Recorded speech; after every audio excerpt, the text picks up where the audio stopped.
As you can see here, we learnt about language. English is also a language.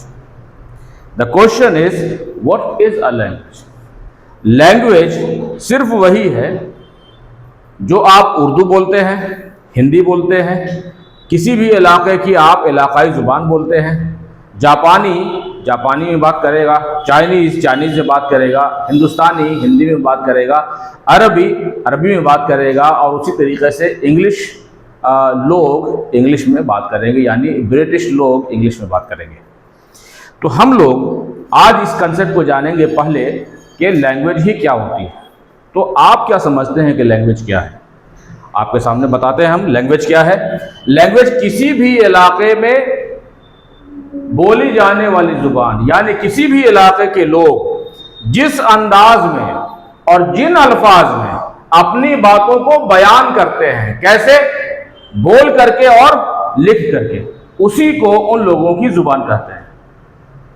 तो हमने यही बताया कि अंग्रेजी में बात करेंगे, हिंदुस्तानी हिंदी में बात करेंगे, अरबी में बात करेंगे, ईरानियन फारसी में बात करेंगे, जापानी जुबान में बात करेगा।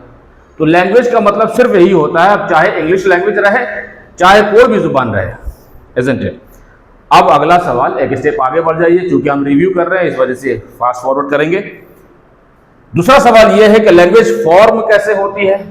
आप जो भी जुबान बोलते हैं किसी भी लैंग्वेज की, तो कैसे जो बोलते हैं उसका फॉर्मेशन क्या है? तो आसानी तरीके से समझिए कि लैंग्वेज कैसे बनती है। उसके बैकग्राउंड, हिस्टोरिकल बैकग्राउंड को पढ़ने की जरूरत फिलहाल नहीं है। हिस्टोरिकल बैकग्राउंड पढ़िएगा अगर, तो उसकी स्टडी कहलाएगी लिंग्विस्टिक्स। ओरिजिन ऑफ वर्ड्स, उसकी हमें ज़रूरत नहीं है। इंग्लिश लैंग्वेज और इंग्लिश स्पीकिंग आप सीखना चाहते हैं, तो उसके लिए आपको यहाँ पे सीखना है कि आप जो जुबान बोल रहे हैं उसका फॉर्मेशन क्या है। तो इंग्लिश, कोई भी जुबान बनती है अपने सेंटेंसेस से।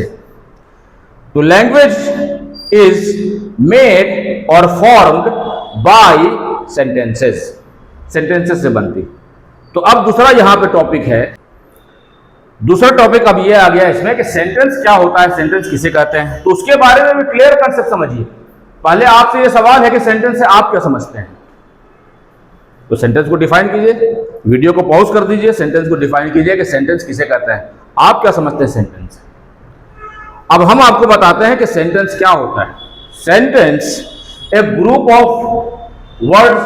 ऑफ वर्ड्स है, सेंटेंस कहलाता है। लेकिन कौन सा ग्रुप ऑफ वर्ड्स सेंटेंस कहलाएगा? तो यहां पे आप देखें, सेंटेंस क्या है? A group of words which gives a complete meaning. वो ग्रुप ऑफ वर्ड जो कंप्लीट मीनिंग देगा तब सेंटेंस कहलाएगा। और अगर ग्रुप ऑफ वर्ड हो लेकिन कंप्लीट मीनिंग नहीं दे, तो फिर वो सेंटेंस नहीं कहलाएगा। हो सकता है कि कुछ और कहलाए। तो कुछ और क्या कहलाएगा उसको हम लोग बाद में डिस्कस करेंगे।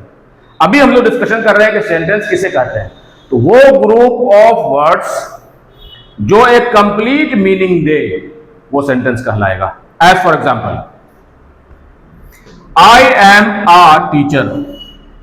मैं एक शिक्षक हूं।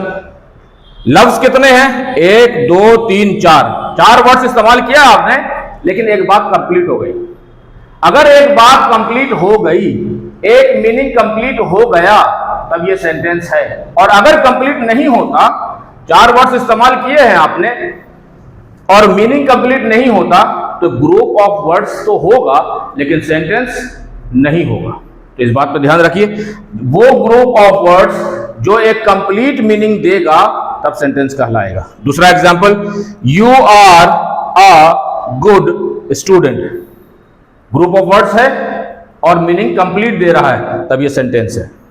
तीसरा example, this is my institution, this is my book, you are my brother, you are my sister, we are brothers and sister, we are citizens of our nation. ये सब ग्रुप ऑफ वर्ड्स हैं और meaning complete दे रहा है, तब sentence है। आगे हम लोग जो पढ़ेंगे उसमें हम लोग ये भी देखेंगे कि ग्रुप ऑफ वर्ड्स वैसे भी होते हैं जिनका कंप्लीट मीनिंग नहीं होगा। मीनिंग तो होगा लेकिन कंप्लीट मीनिंग नहीं होगा। तो सेंटेंस वो नहीं कहलाएंगे।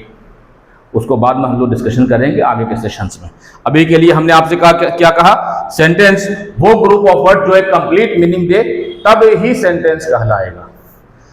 सेंटेंस का अब सवाल देखिए, language is formed by sentences. तो अब दूसरा सवाल क्रिएट कीजिए कि सेंटेंस फिर कैसे बनता है। तो सेंटेंस को हमने ऑलरेडी देखा कि वर्ड्स के जरिए बनता है, तो sentence is also formed by words. Sentence कैसे बनता है? वर्ड्स से। सेंटेंस की स्टडी को क्या कहते हैं? यहां देखिए, स्टडी ऑफ सेंटेंसेस क्या कहलाएगा? Syntax, isn't it. अब हम लोग यहां से अब आगे आ जाएं। आप देखेंगे कि अभी जो रिवीजन हम लोग कर रहे हैं, इसमें किसी भी एक लैंग्वेज, खास तौर पे इंग्लिश लैंग्वेज की भी बात हो रही है, लेकिन ये सेम चीज अप्लाई होगी सारी लैंग्वेजेस के ऊपर। कोई भी एक लैंग्वेज कैसे बनती है? सेंटेंसेस से। सेंटेंस कैसे बनता है? वर्ड्स से। वर्ड्स कैसे बनता है? लेटर से। और लेटर कैसे बनता है? और लेटर का क्या मतलब है, क्या मकसद है? आज हम लोग अभी के रिवीजन में ABCD तक पहुंचेंगे। अभी आप देख लीजिए।